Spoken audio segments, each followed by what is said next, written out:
នេះលោកម៉ៃដាក់4ពណ៌ដាក់4ពណ៌នេះចាអត់ចង់ទេ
សួស្តីអ្នកទាំងអស់គ្នានៅក្នុងថ្ងៃនេះខ្ញុំមកធ្វើពងមាន់អាំងញ៉ាំហើយគ្រឿងផ្សំដែលខ្ញុំមាននេះខ្ញុំប្រើពងមាន់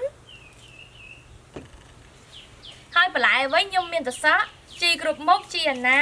ខ្ទឹមជាមួយនឹងក្រូចឆ្មានេះបន្តមកទៀតខ្ញុំមានអំបិលម្សៅស៊ុបទឹកស៊ីអ៊ីវម្រេចស្ករហើយនិងទឹកត្រីតោះឥឡូវនេះចាប់ផ្ដើមធ្វើជាមួយខ្ញុំទាំងអស់គ្នាដំបូងឡើយខ្ញុំចាប់ផ្ដើមលាងពងមាន់ឲ្យវាស្អាតសិន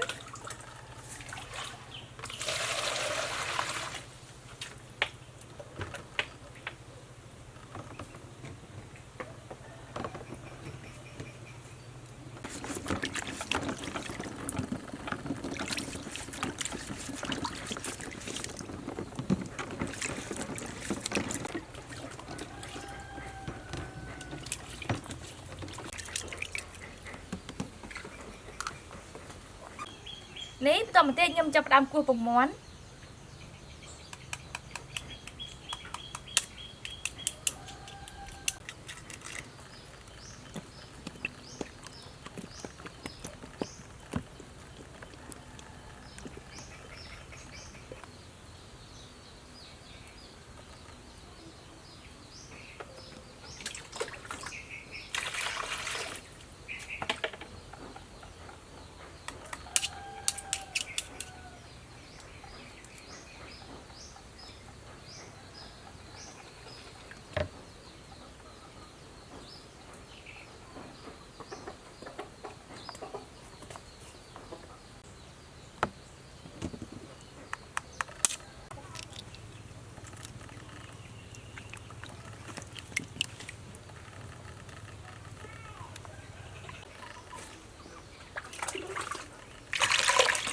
នេះឥឡូវនេះខ្ញុំចាប់ផ្ដើមលាងសំបកពងមាន់នេះយើងយកអាកតិចៗវាអស់ណា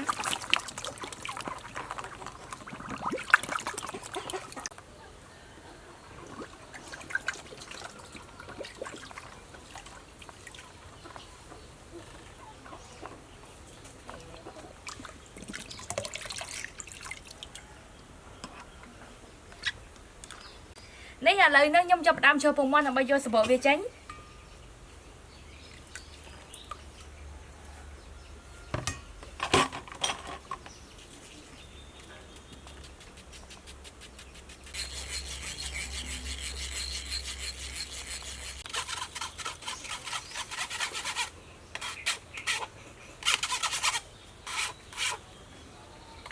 បន្តមកទៀតខ្ញុំចាប់ផ្ដើមដាក់គ្រឿង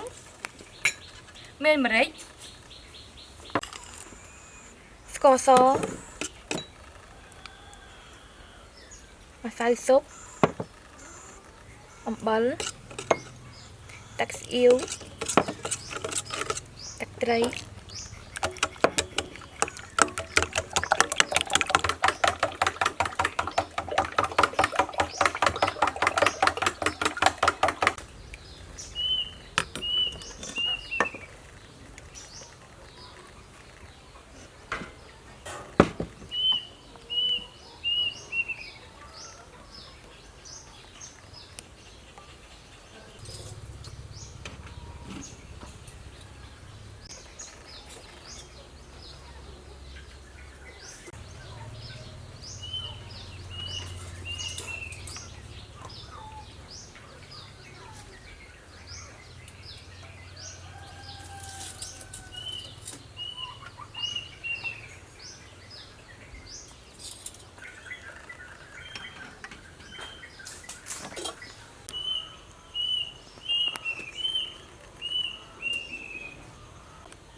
នេះឥឡូវនឹងទឹករបស់យើងបានពុះហើយខ្ញុំចាប់ផ្ដើមដាក់ចំហុយពងមាន់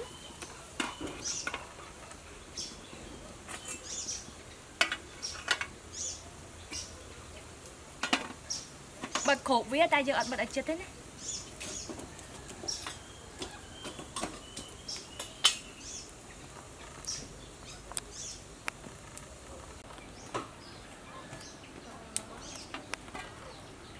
នេះឥឡូវនេះខ្ញុំចាប់ផ្ដើមគ្របវាឲ្យជិតតពីរយៈពេល10នាទីខ្ញុំចាប់ផ្ដើមបន្តចំហុយវាទៀតរយៈពេលកន្លះម៉ោង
នេះឥឡូវហ្នឹងពងមាន់របស់យើងបានឆ្អិនហើយខ្ញុំចាប់ផ្ដើមលើកវាចុះអូយក្លិនឡើងឈ្ងុយមកហ្មងណា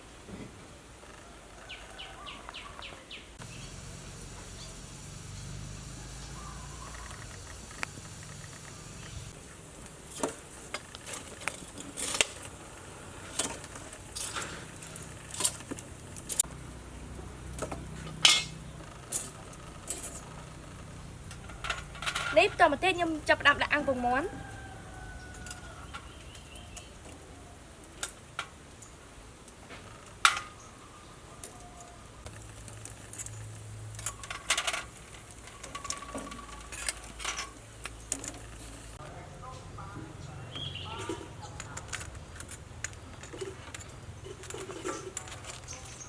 អូយអាំងវាអញ្ចឹងទៅក្លិនវាឡើងឈ្ងុយមកហ្មង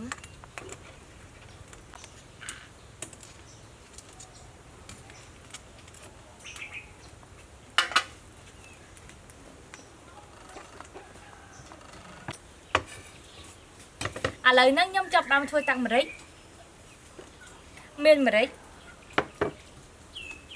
អំបិលស្ករសម្សៅស៊ុប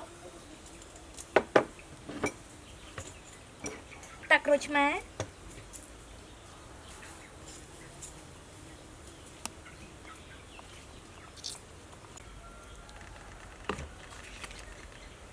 ចាក់ទឹកឆ្អិនចូលបន្តិច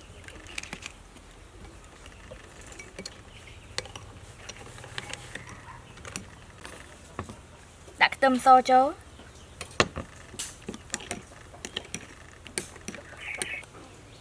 នេះឥឡូវហ្នឹងខ្ញុំចាប់ផ្ដើមលើកពងមាន់ចេញ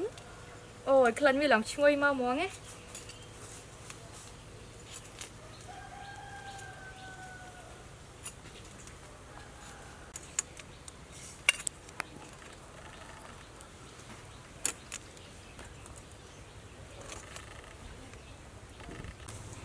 នេះឥឡូវហ្នឹងពងមាន់អាំងរបស់យើងឆ្អិនហើយតោះញ៉ាំជាមួយខ្ញុំទាំងអស់គ្នាអូយឡើងតំណងមែនតែនហ្មងណានេះយើងញ៉ាំជាមួយនឹងតាំងម្រេចទៀតណែអូយដឹងតែឆ្ងាញ់ហ្មង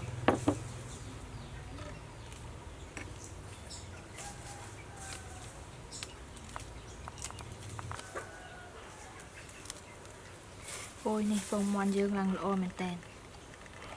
ជ្រលក់ជាមួយតាំងម្រេចនេះមក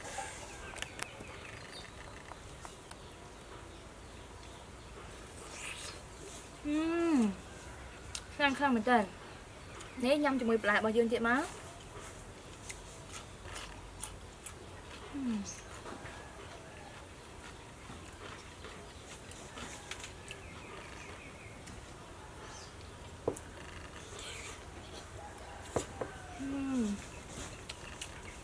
ឡើងឈ្ងុយហ្មងអាំងចឹងទៅ